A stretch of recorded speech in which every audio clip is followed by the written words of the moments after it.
बहुत गरीब है यार। और ये अनुज का है, सौरव है, तो सौरव का है ये लाइव सेशन।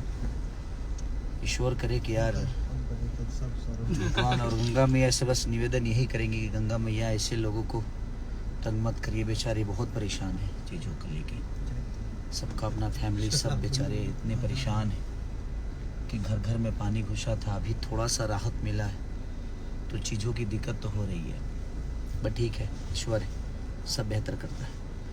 तो बस ईश्वर जिसके साथ है, देना उसी को है और लेना उसी को। तो इसीलिए बस शुभकामना है हमारी, हम लोगों से जो हो सकता है, और जिससे भी जितना भी जो भी है धरती पे लोग, अगर आप कैपेबल है, आपकी क्षमता है, तो कोशिश करिए कि किसी के काम आ जाइए, किसी की ज़रूरत पे काम आ जाइए, बस इससे ज़्यादा कुछ नहीं।